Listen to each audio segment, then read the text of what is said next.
Well, what we're going to do today is we're going to be planting this tree in the hole. This is a typical tree you'd get at any nursery. It comes in a black plastic pot.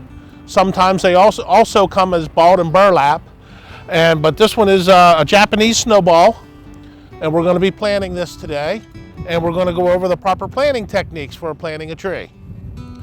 Most importantly, you want to have the hole be at least 2 times the size of your tree ball, of the root ball. And that way you'll have enough room to encourage the roots to grow out before they hit the native barrier of the subsoil. You also want to put at least 60 to 80% of the natural soil back in the hole. That way you won't, if you put all good topsoil back in the hole, what you do is you create a favorable environment for the roots, and then they stay there and they never want to leave.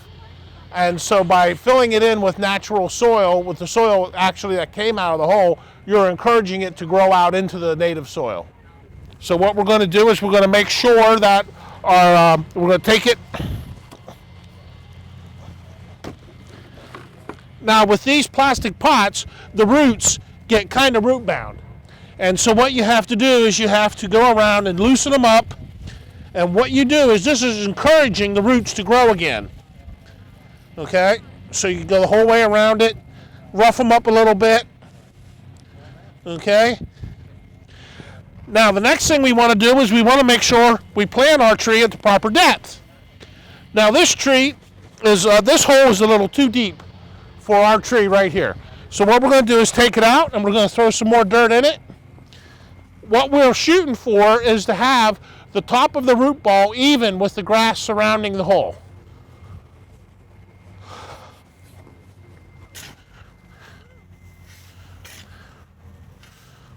Always separate your sod from your dirt when you're filling the hole back in, because what will happen is the sod will rot and the tree will tip. As the sod rots and decomposes, your tree will tip.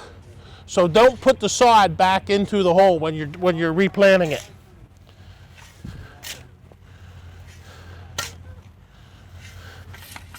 Okay, so we'll see how we're doing with our depth.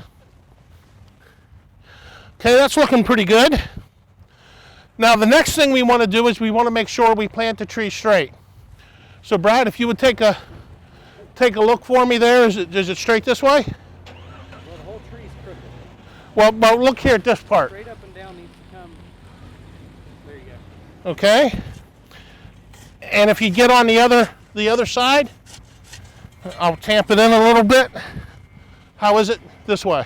Good. It's good? Okay.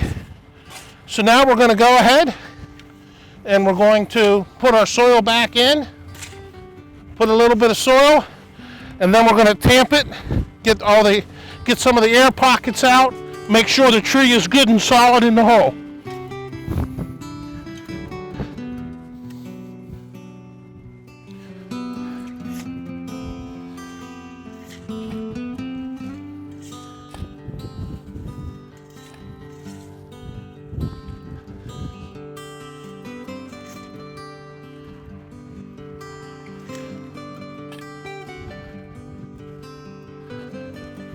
Tamp it down a little bit more.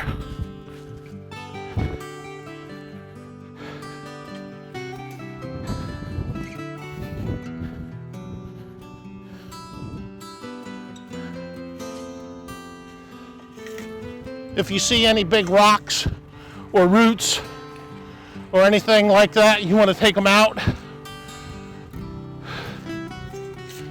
Again, I think I got some sod here at the bottom of the hole, at the bottom of the dirt. We want to separate that out.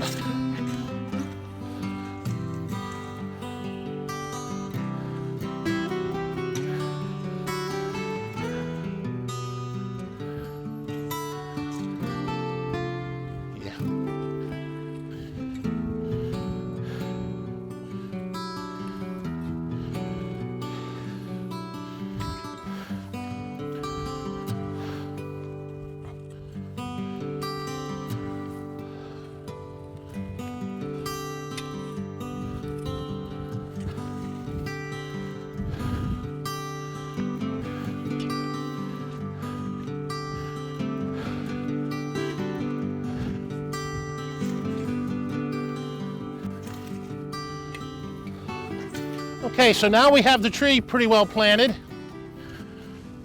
What we want to do next is put some water on it, and then we'll want to mulch it. Mulch has several benefits for the tree. It helps keep the weeds down, it helps keep moisture in the soil, and it also helps prevent weed eaters from getting too close to the trunk and damaging the trunk. Same with the lawnmowers. But when you put mulch on this tree, I want you to think like a donut, with the tree in the middle of the hole and very little mulch around the actual tree stem, and no more than 2 inches deep for the mulch is all you need. Anything more than that and you're just wasting your mulch and wasting your money. Also, it's very important that you don't do what we call volcano mulch, whereas you pile the mulch way up high on the bark, on the stem of the tree. Because what happens then is the mulch will keep the bark wet, and it'll cause it to rot, and it'll make a natural pathway for insects and disease to get in and damage your tree. So this is, like I said, an ornamental tree, a Japanese snowball, and it'll be a nice decorative tree for them here on campus for a long time to come.